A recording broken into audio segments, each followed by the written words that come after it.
You know, water scarcity is one of those huge global challenges we hear about all the time.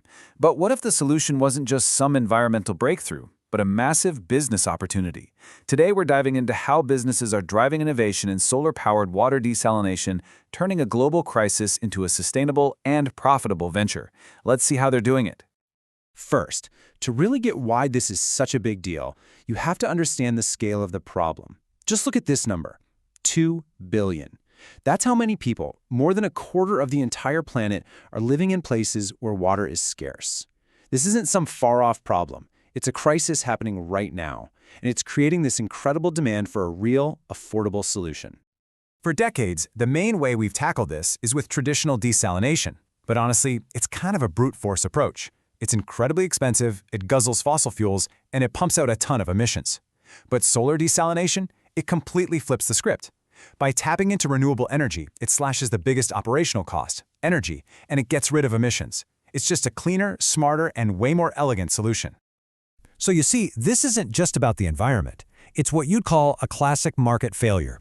The old solutions are just unsustainable, both economically and environmentally. They simply can't meet the massive global demand.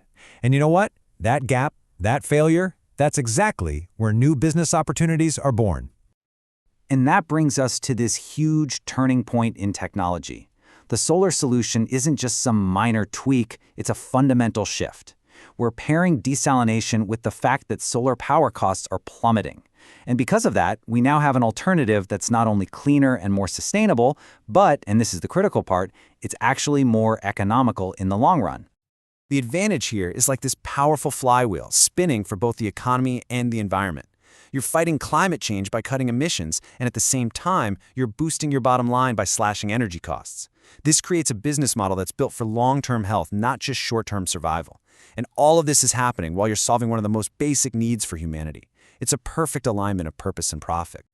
Okay, so we've got this incredible technology, but how do you actually turn that into a real business? Because let's be real, having cool tech is one thing. Building a scalable, profitable company around it, that's the real challenge. This is that new frontier where innovators are creating some serious value. Which leads us right to the big question, right? The one every business student wants to know. How are companies actually making money from this? What are the models for turning sunshine and seawater into actual revenue?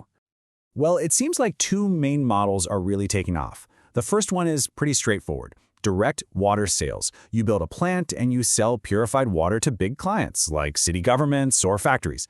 The second way is all about partnerships, usually public-private partnerships where a company brings the tech and handles all the crucial maintenance for a project that a government owns. And you know what? Both are working really well. And this chart gives us a great snapshot of just how many ways there are to make money here. It's not just about selling water. We're talking about big, long-term government contracts, sales to industrial customers, licensing your core technology to other players, and signing these lucrative ongoing maintenance deals. The market is incredibly deep, with lots of different angles. Now this is where things get really interesting, especially if you're into business analytics. Because listen, having the tech and the right business model, that's not enough to win anymore.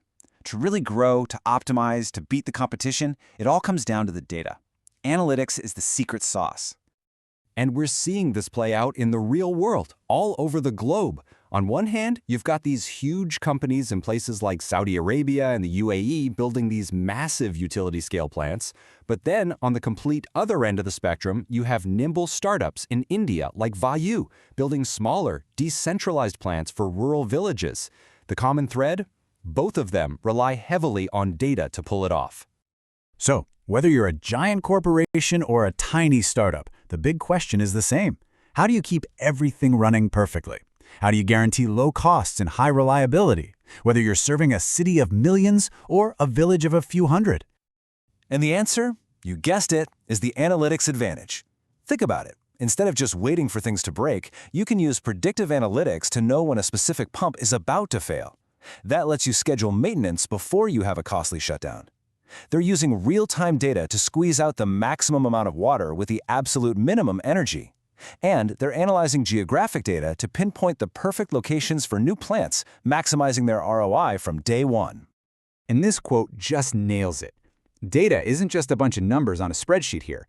It's the engine that's making this whole thing work. It's the bridge that closes the gap between an expensive, complex technology and an affordable, life-saving resource for millions and millions of people. Okay, so let's bring this all together. Solar-powered desalination, it's way more than just a cool piece of tech.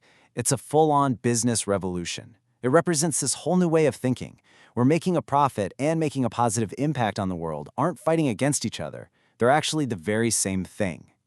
And at the end of the day, it really boils down to this simple, powerful idea.